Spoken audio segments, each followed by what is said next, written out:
At narito na naman ang mainit na balita mula sa mundo ng politika. Isang nakakagulat na balita ang lumabas ngayon matapos na madiskubre ng malalaking operasyon ng ilegal na droga sa nagaganap umano sa loob ng Malacanang Palace. Sa isang eksklusibong video na kumalat sa social media, makikita ang isang hindi inaasahang pag-aresto ng mga otoridad sa loob ng palasyo kung saan ilang kilo ng droga ang natagpuan at tinatayang halaga ay aabot sa milyon-milyong piso. Ang isyong ito ay nagdulot ng malaking gulat at pagdududa sa mga mamamayan, partikular na sa mga lumalabas na ulat na tinatago ito ng mismong Pangulo ng Pilipinas na si President Kuting ng Norte Jr. Ayon sa mga mapagkakatiwalaang sources, ang mga pulburon ay nahanap sa isang lihim na kwarto sa isang bahagi ng Malacanang na tinatawag pa nilang safe house ng ilang miyembro ng administrasyon. Ayon sa isang undercover na ahente ng National Bureau of Investigation, nagkaroon ng operasyon sa loob ng palasyo matapos ang isang linggong surveillance at intelligence gathering. Isang bahagi ng footage na kumalat online na nagpapakita ng mga miyembro ng Presidential Security Group na tila ipinagkakait na mapanood ang publiko ang mga ebidensya ng pulburon. Agad namang inakusahan ng kasalukuyang administrasyon ng hindi pagkakaroon ng transparency sa isyong ito. Lumabas ang mga payag mula sa mga kritiko na nagsasabing may kinalaman umano ang ilang opisyal sa gobyerno sa iligal na operasyon ng droga sa palasyo. Samantalang, ang mga taga-suporta ni Pangulong Marcos ay giniit ang mga pahayag ay pawang kasinungalingan lamang at isang pagsasabuatan ng mga kalaban sa politika. Sa kabila ng mga aligasyong ito, patuloy ang investigasyon ng mga otoridad. Pinag-iisipan ngayon ng mga eksperto kung paano nakapasok ang mga iligal na droga sa isang highly secured na lugar tulad ng Malacanang. Ipinag-utos na rin ni Pangulong Marcos ang isang ilalim-malalimang investigasyon upang malaman kung sino-sino ang may kinalaman sa insidenteng ito. Sinabi ng Pangulo na hindi siya papayag na manatili ang sinumang tiwaling opisyal na kasangkot sa operasyon ng droga. At nilinaw niyang hindi niya kayang pamunuan ng isang bansa kung ang sarili niyang administrasyon ay apektado ng ganitong klase ng krimen. Habang nagpapatuloy ang investigasyon, maraming mga mamamayan ang nagsimula ng magtanong kung ito ba ang simula ng isang mas malawak na isyu ng korupsyon at drug-related activities sa pinakamataas na antas ng gobyerno. Ayon sa mga eksperto, may malaking epekto ito sa mga pananaw ng publiko sa kredibilidad ng administrasyon, pati na rin ng mga international organizations ay nagpakita ng interes sa pangyayaring ito dahil ito ay maaaring magdulot ng malawakang epekto sa relasyon ng Pilipinas sa mga bansang kaalyado nito. Sa ngayon, patuloy ang monitoring at surveillance ng mga otoridad sa mga susunod na hakbang ng investigasyon. Inaasahan na sa mga susunod na araw, maglalabas ng pahayag ang Malacanang upang linawin ang lahat ng alegasyon ukol sa insidenteng ito. Bagamat malaki ang pressure sa administrasyon, may mga nagsasabi ring ito na ang pagkakataon para mapatunayan ni President Marcos ang kanyang kakayahan na panindigan ang kanyang mga pangako ng pagbabago at paglaban sa droga ng katiwalian. Ang lahat ng ito ay maghihintay pa ang mga susunod na hakbang at development sa kasalukuyang issue. At heto nga mga balita ang ating pagkakatutukan, at kung bago ka pa lamang sa aking channel ay huwag kakalimutang mag-like, share and subscribe para updated ka sa aming mga bagong balita dito sa Tatak Pinas.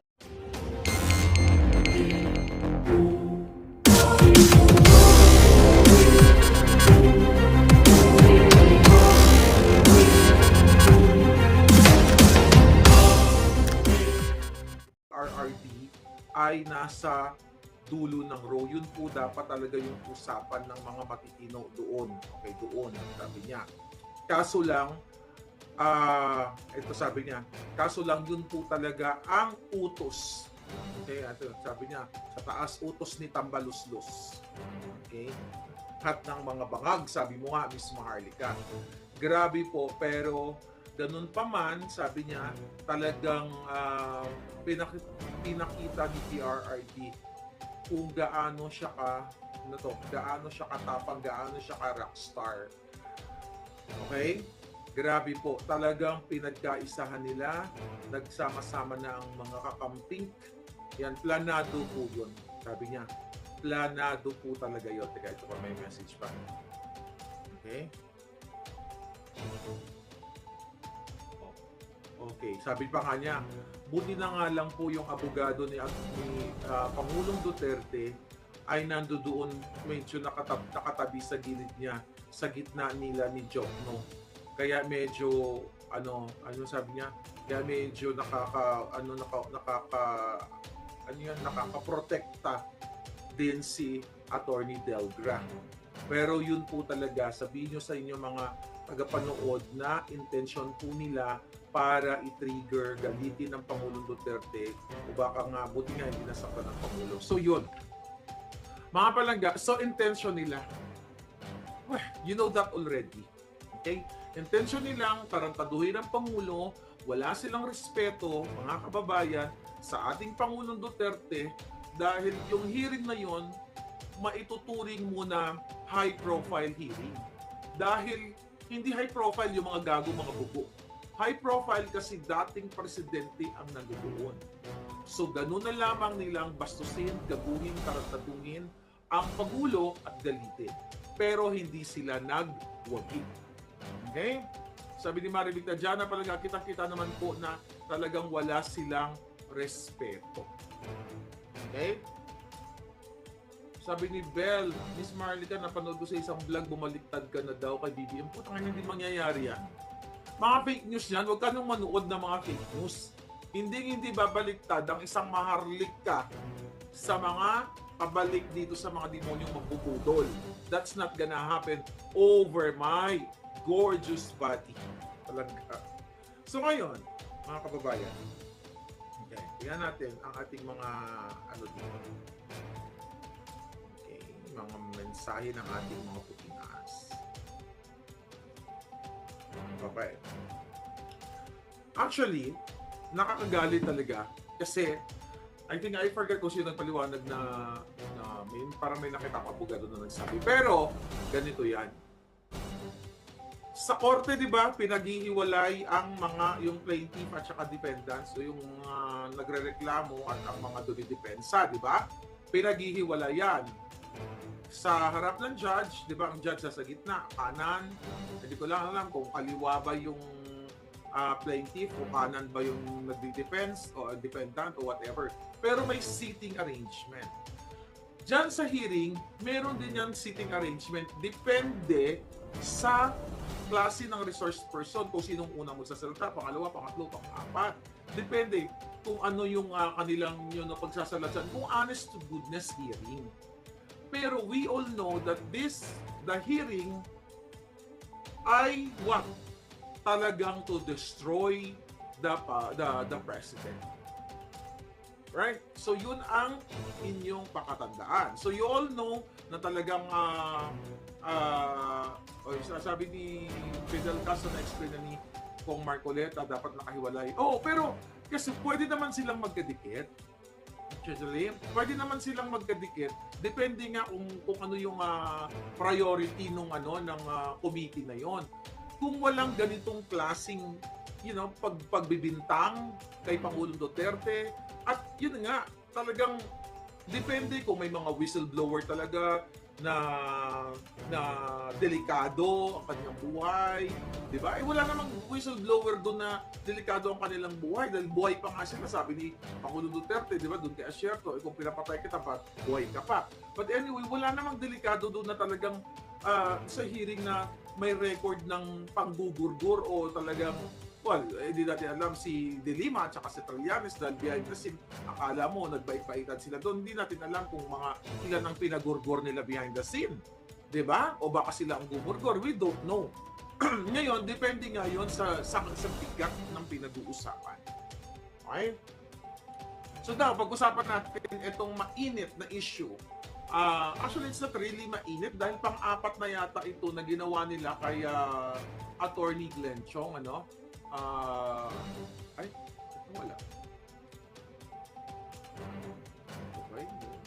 Okay, andyan kayo. Akala ko na wala. Okay.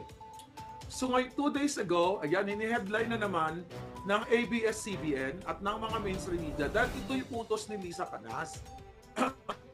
Title is Glenn Chong faces disbarment case for physical threats versus First Lady Ahas.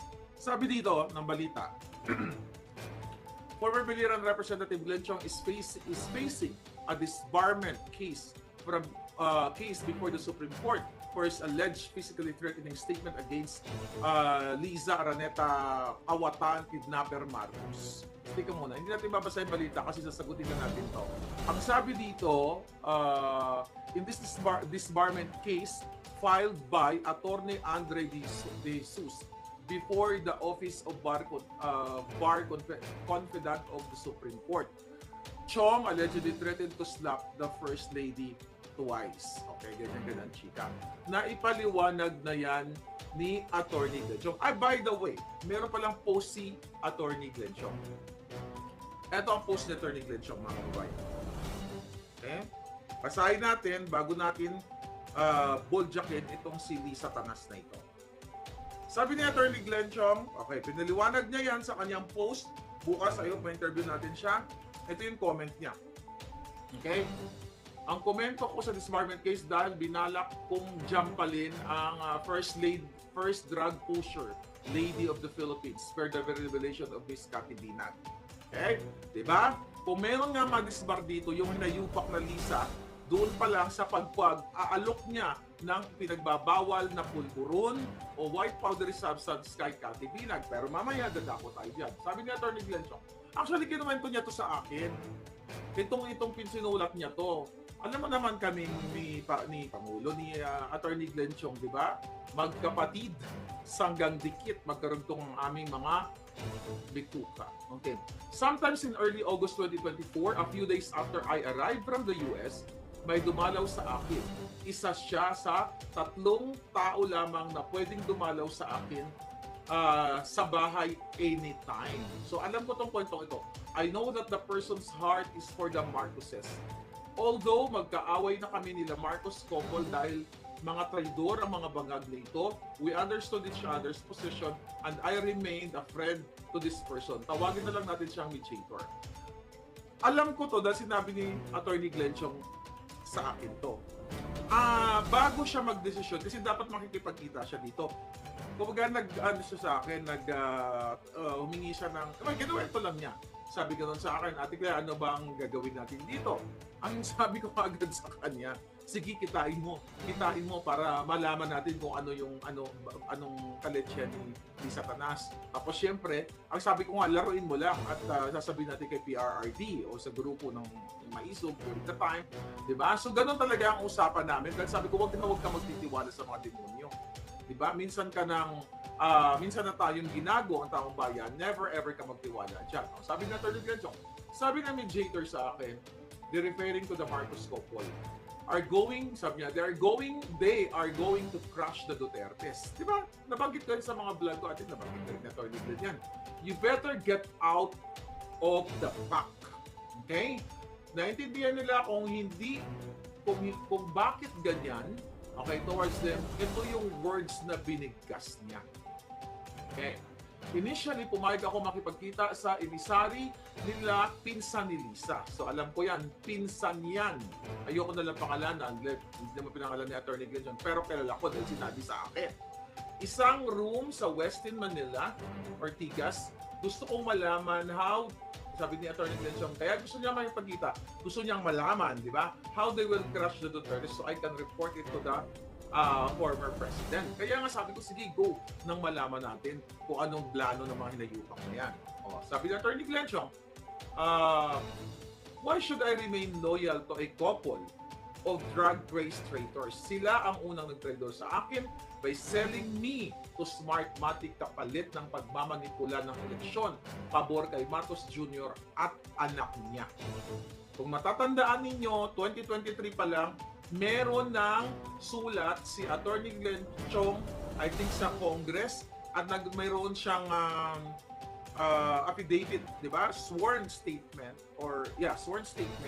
na patungkol dito sa pagdadaraya sa Smartmatic. Kung matino itong mga buwaka ng inang nasa Congress, mga tuwad-tuwad, huwad committee na yan, dapat nagkaroon ng inquiry patungkol dito sa revelasyon ni Glenn Chong. Sana si Amy Matos ay nagkaroon din ng inquiry dyan sa Senate dahil siya ang chairman ng Committee on Electoral Reforms.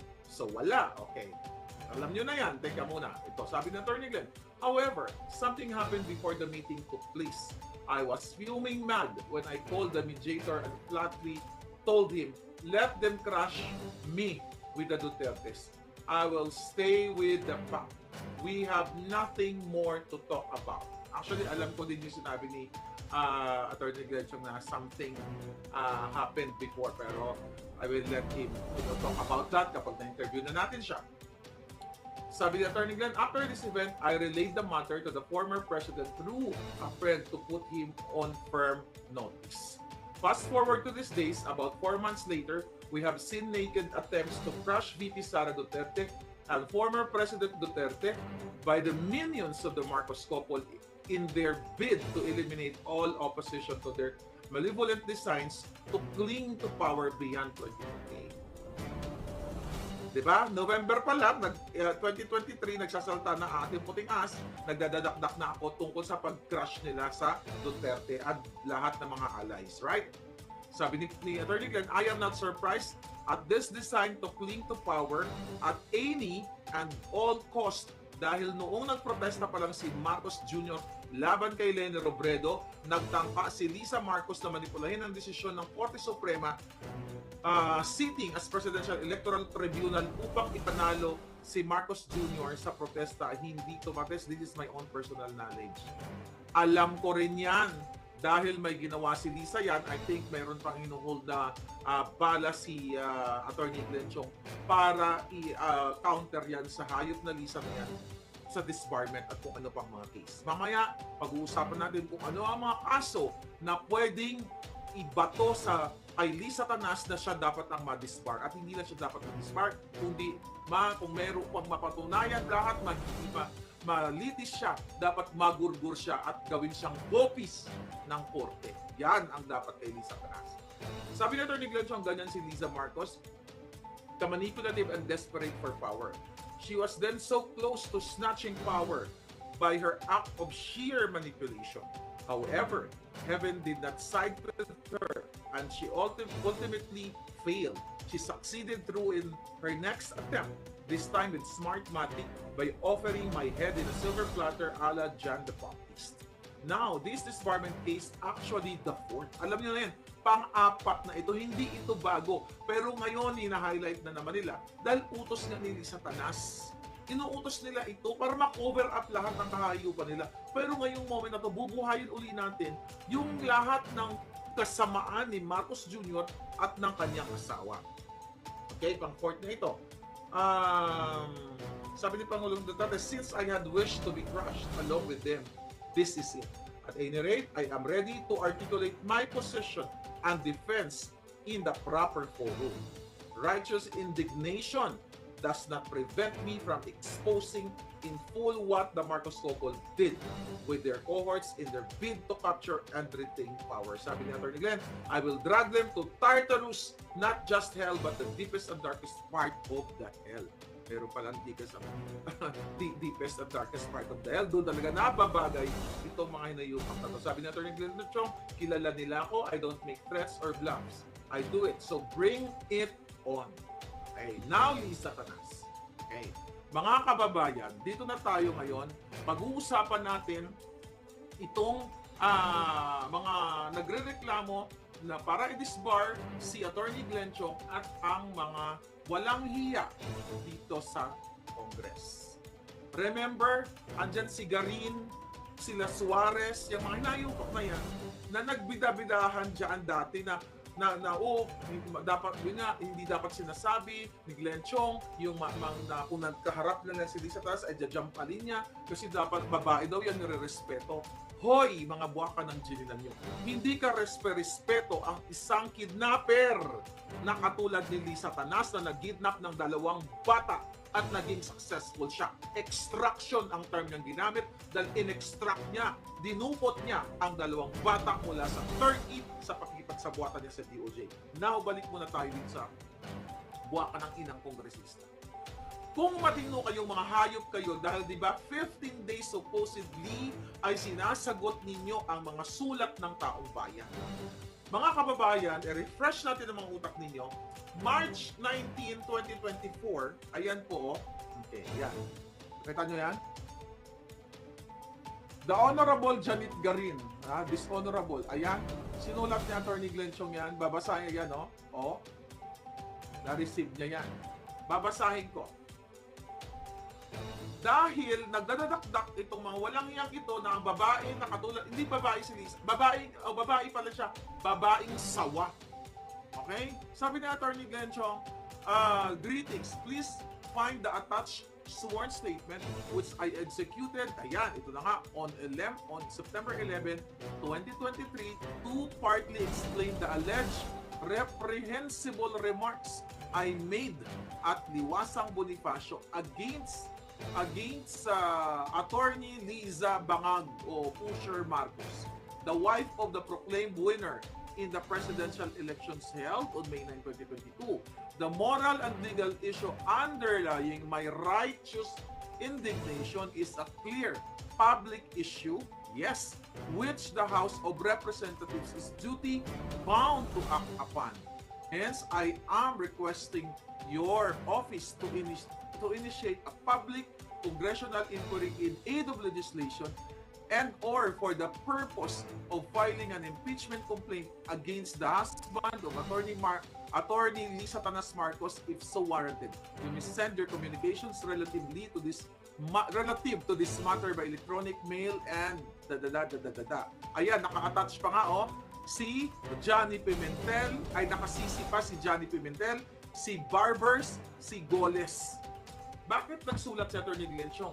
Para magkaroon ng in aid of free buwaka ng ginang legislation. Pero sumagot ba ang Congress dito sa email ni Atty. Glenn Chong? At personal pa yan. Dineliver yan sa Congress personal.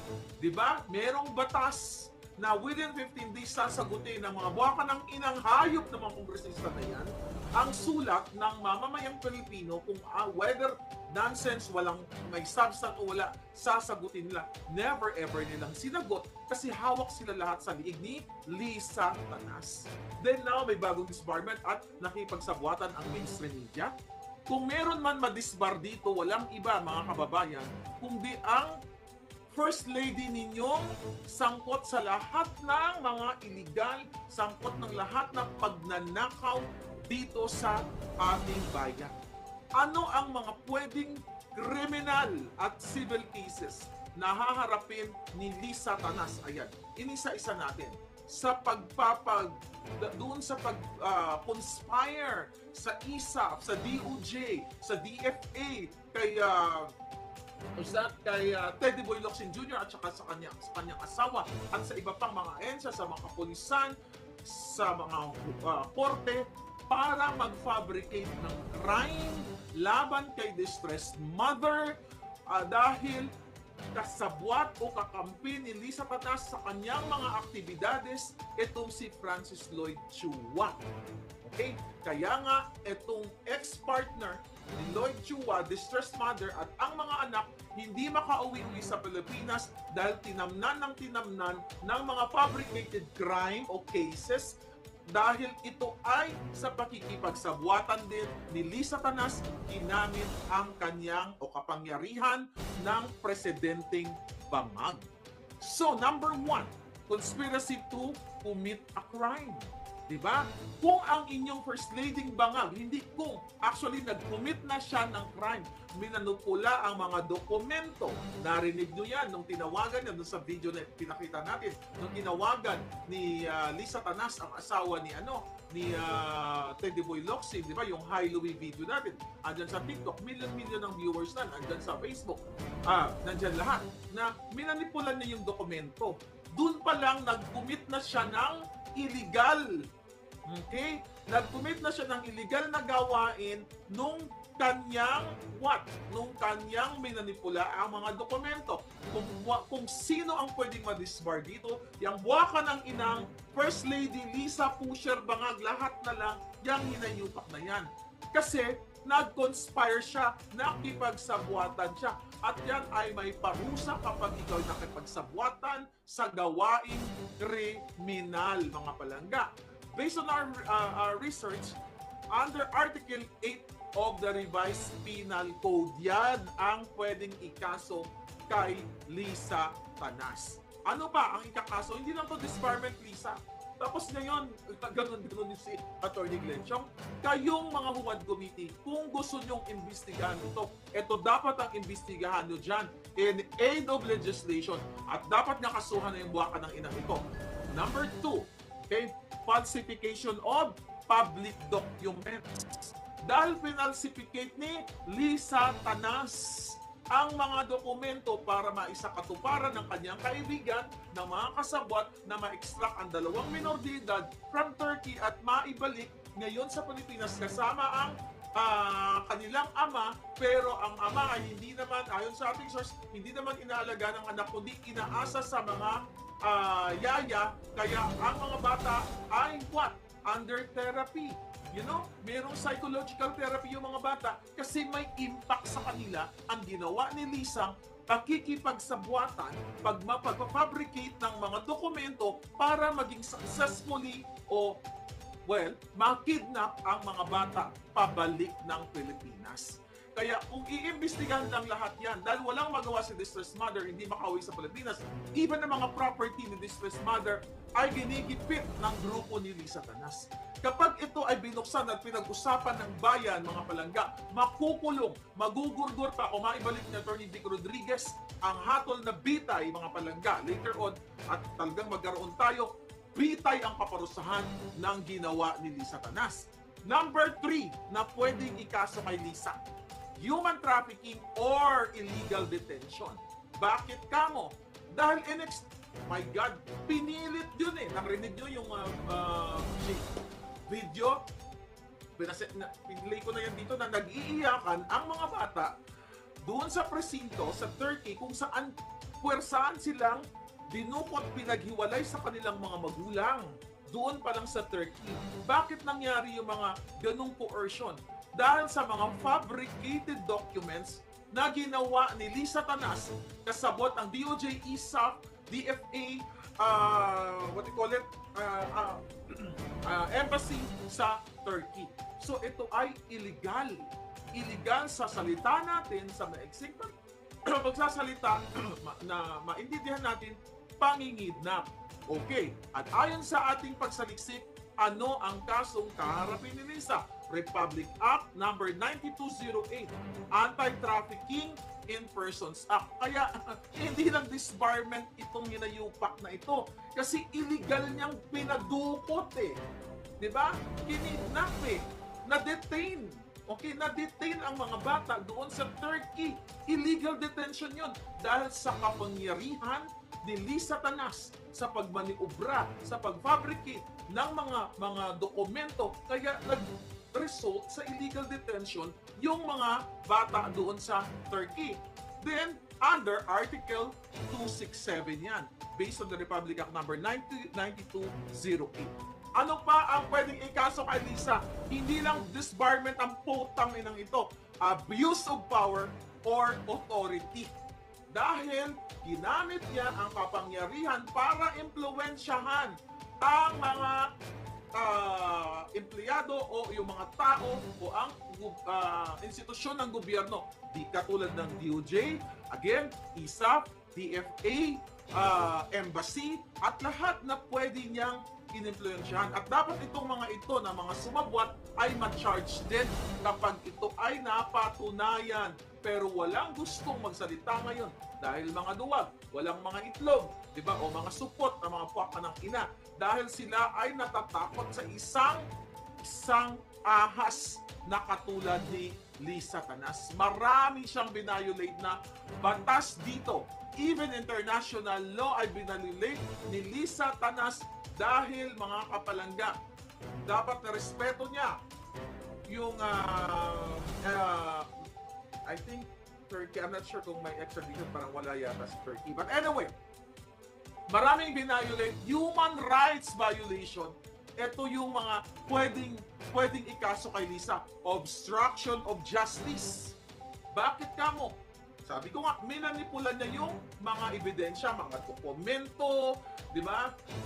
Kita-kita nyo naman na sinabi niya kay sa asawa ni Teddy Boy Locsin na naayos niya na lahat ng mga papers and everything. Kailangan lang niya ng little